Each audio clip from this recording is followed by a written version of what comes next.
Fala aí, investidores, sejam muito bem-vindos ao canal Planileiro Investidor. Sou Adriano Costa e no vídeo de hoje nós vamos falar do fundo GGR Covep Renda, fundo de investimento imobiliário, é o GGRC11, fundo de logística industrial. Então vamos ver aí a performance dele no mês de abril, ver o que a gestão está fazendo, né? Como a gente faz aqui todos os meses acompanhando a gestão do GGRC11, tá? Então fique conosco, assiste o vídeo até o final. Mas antes de mais nada, eu quero te agradecer por estar assistindo esse vídeo. E se você ainda não é inscrito no canal e gosta de acompanhar esse tipo de assunto, principalmente de fundo de investimento imobiliário Fiagro, se inscreva aí, ative as notificações, também acompanhe a minha carteira pessoal, além da carteira também do meu filho, que eu posto aqui trimestralmente. Acompanhando a carteira do meu filho de 13 anos, e a gente vai iniciar também a carteira do meu filho aí de 8 anos, que completa agora segunda-feira 8 anos. A gente vai iniciar então ele na Bolsa de Valores também. Então acompanha aí, ative o sininho para você ficar ligado. E se você é cotista do GGRC11, compartilhe com a gente qual o percentual da sua carteira hoje. Eu sou cotista do GGRC11, é um dos 5 fundos de logística que eu tenho na minha carteira, mas eu tenho apenas ali em torno de 2 a 3% da minha carteira de FI alocado no GGRC ainda, né? Tem pouca participação nele. E se você então é cotista, compartilhe com a gente, tá? E esse relatório vai estar na descrição do vídeo, você fazer uma leitura mais detalhada, assim também como o nosso grupo do Telegram. Se inscreva lá em curta distância e compartilhe também com a gente lá os seus conhecimentos e suas indicações de vídeo também, tá bom? Vamos lá, GGRC11, relatório gerencial de abril de 2022. Fundo de logística e industrial, né? Característica desse fundo aqui, muito interessante. É diferenciado em relação aos outros fundos de logística, porque ele tem a política de contratos atípicos em todos eles. Todos os contratos têm a característica atípica do segmento industrial e logístico. Ó. Então, são contratos ali que normalmente são adaptados ao cliente, né? Normalmente são monousuários, nem todos, mas a maioria são monousuários. Ele tem 20 contratos de locação, né? Mais de 397 mil metros quadrados de área bruta locável, e 100% dos contratos são atípicos. Essa é a política do fundo, é muito interessante porque tem essa proteção, né? Não são contratos normatizados pelo Código Civil, né? Então tem essa característica. Os contratos atípicos, né? São, por ter essa atipicidade, tem algumas regras peculiares entre os contratantes, né? Então, normalmente numa rescisão a multa é alta, né? Os juros são altos e também o locatário tem que pagar normalmente até o último mês do contrato. Quem gere as Agros, administra a Capital Security Services e o escriturador é a Vortex. Vamos lá então, informações do fundo relativo a abril. O fundo fez então, ó, nesse mês de abril aí, 5 anos de mercado, ó, desde abril de 2017 que ele iniciou suas atividades, tem mais de 7 milhões e 700 mil cotas, o valor patrimonial dele 130,53, teve uma reduzida, né, com relação aos meses anteriores. O valor de mercado aqui estava 108,80, mas já está em torno de R$ 105 aí nesse segunda quinzena e terceira quinzena de maio, né? Patrimônio líquido aqui, ó, mais de R$ 1 bilhão e o valor de mercado 844 milhões, então em torno aí de 15% descontado no mercado. Número de cotistas 94.867. Eu sou um desses cotistas. Se você também se inscreve aí, porque todos os meses a gente faz aqui o acompanhamento do GGRC11, que já fez 4 emissões de cotas, paga mensalmente, tem uma taxa de administração de gestão de 1,10% ao ano. Tem aí um prazo médio de vencimento dos contratos de quase 7 anos, então médio prazo, longo prazo para você investir tranquilo. Dividendos 90 centavos, um excelente dividendo com base no valor de mercado, inclusive, né? Em torno aí de 0,85% distribuindo, um dos melhores aí entre os seus players de mercado, e 22,6 milhões foi o volume de negociação mensal no mês de abril. Aqui são as últimas notícias que normalmente eles colocam, né? Saem os fatos relevantes comunicados ao mercado. Então a última notícia que foi 17 de maio, né? Já depois da emissão desse relatório, que foi divulgação do comunicado ao mercado da atualização da obra do locatário Igor Bergman. Então a gente vai ver também isso mais para baixo. Também teve uma no dia 16 aqui, falando do relatório de acompanhamento do locatário Nissei. Então tem outros aí, você pode depois aqui baixar o relatório, essa setinha aqui, com esse quadradinho te leva para esse documento, tá bom? Aqui comentários do gestor, ele fala que durante o mês de abril teve 2 contratos corrigidos pelo IPCA. Então, dessa forma, ele fala que 7 dos 20 contratos atípicos já foram reajustados durante esse ano. Então, quase metade aí já, né? Quase metade do ano, quase metade dos contratos já foram reajustados. E representa, então, 35% da receita do fundo, esses 7 contratos, tá? E teve um aumento de 3,69% das receitas desde janeiro, somente com as correções. Então ele fala aqui que da distribuição, que foi de 90 centavos, que dá em torno de 0,83%, anualizado quase 10% de retorno ao cotista, com base no valor de mercado, né? Com base no valor patrimonial, é muito mais abaixo esse rendimento, porque está em torno de R$ 130 o valor patrimonial.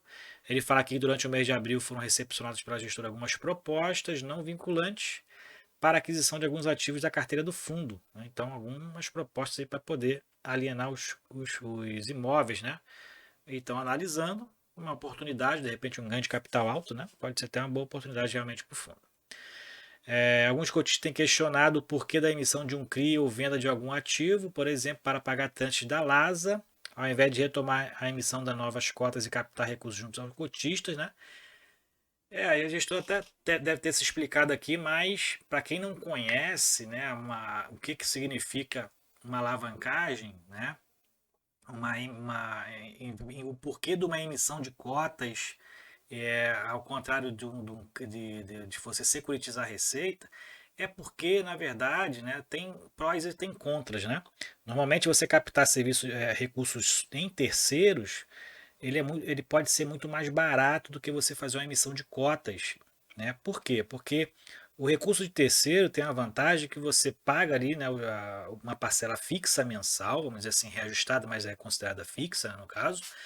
Mas você, depois que paga, você não tem mais compromisso com aquele terceiro que te emprestou o dinheiro. Agora, já numa emissão de cotas, o seu compromisso com o dono da cota é eterno, enquanto o fundo durar, vamos dizer assim. Então, às vezes, se torna muito mais barato e muito mais célere você emitir um CRI, desde que seja saudável, né? Ali proporcional, né? Ou ali em linha com o contrato para aquele qual ele vai ser utilizado, porque isso vai gerar uma alavancagem financeira muito interessante para o fundo. Então, tem prós e tem contras e nem tudo, nem toda a alavancagem, na verdade a maioria das alavancagens que os fundos fazem são alavancagens que realmente geram boas receitas para o fundo. Né? O que a gente viu nessa pandemia foi algo excepcional, muitas vacâncias ocorreram nesses imóveis que alguns tinham feito alavancagens e hoje está numa certa dificuldade, porque a recomposição desses inquilinos não é tão fácil. Tá? Mas isso pode ser um assunto para um outro vídeo. Aqui ele fala sobre a liquidez no mercado, né, em torno de 1,19 milhões por dia. Né, então, uma liquidez já interessante, né, liquidez média de mercado. Aqui ele fala sobre o portfólio. Então, a Igor Burgman, obra de construção dela. Né, então, ele teve até um fato relevante aí que foi publicado aí em maio já. Né, então, falando sobre a atual situação da obra, né, foram concluídas e aguarda licenças do Corpo de Bombeiro e da Prefeitura, né, o ABITS, para poder aí entrar em operação. Covolan, tem algumas situações aqui da Covolan também que a gente costuma falar todos os meses, né? Questão de judicial, né? Então tem outras aqui, visitas técnicas. Aqui é a obra do Igor Burgman, então aí andamento, né? Na verdade já encerrada, né? Só aguardo a bits. Então aqui é o gramado, né? Que foi posto aqui, né? Que vê os quadrados aqui da grama. E aqui é o recebimento de fundos da fábrica, né? Aqui são mais fotos aí da Igor Burgman, você pode baixar o relatório, né? Fazer essa leitura aí, esse acompanhamento também. Mais fotos aqui do Moinho Iguaçu, em Cascavel.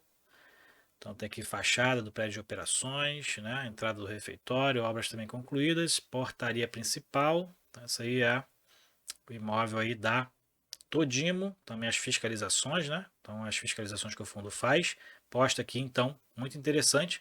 O relatório do GGRC aí ano passado era muito ruim, né? Tomou uma chamada aí de alguns influenciadores do YouTube. E aí o relatório agora é um dos melhores, na minha opinião, de acompanhamento.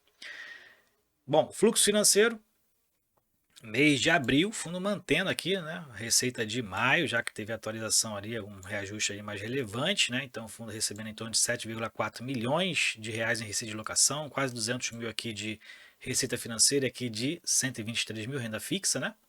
Total de despesas aqui foi elevado, né? Foi muito maior do que foi no mês de março, R$ 1.256.000. A gente vê um aumento aqui mais substancial na despesa financeira, né? Que é o CRI que foi emitido, o último agora, né? Então, o fundo aí tendo uma despesa financeira com os encargos, provavelmente desse CRI, né? Dessa dívida, né? Mas a gente vê aqui também, em contrapartida, né? Receitas aqui muito maiores do que o aumento da despesa, né? Então, responde até mesmo o questionamento de alguns cotistas, tá?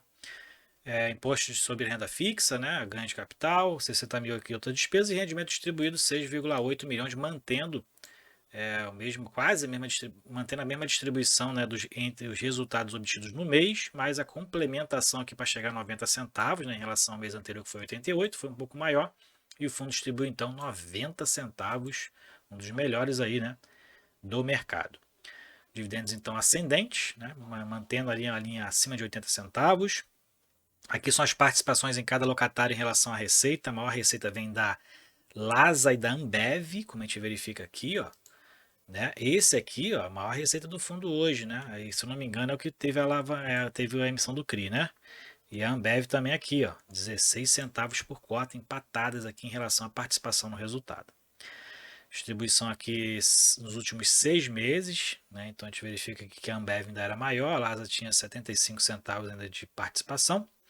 Rentabilidade, fundo em abril teve uma rentabilidade positiva em relação ao valor nominal da cota, 2,46%, rendimento 0,83% e teve uma rentabilidade bruta então de 3,31% e fixe aumentou 1,19%, né? Teve uma rentabilidade positiva e o CDI 0,71 e PCA 1,06, então fundo uma rentabilidade maior do que todos esses analisados aqui. Aqui a rentabilidade desde o início, né, comparando com outros indicadores de PCA, 100% de CDI, pelo IFIX, pelo valor da cota, o fundo aí então muito maior do que todos esses indicadores analisados aqui, que é o valor da cota mais o rendimento, que é a rentabilidade calculada pelo fundo, né?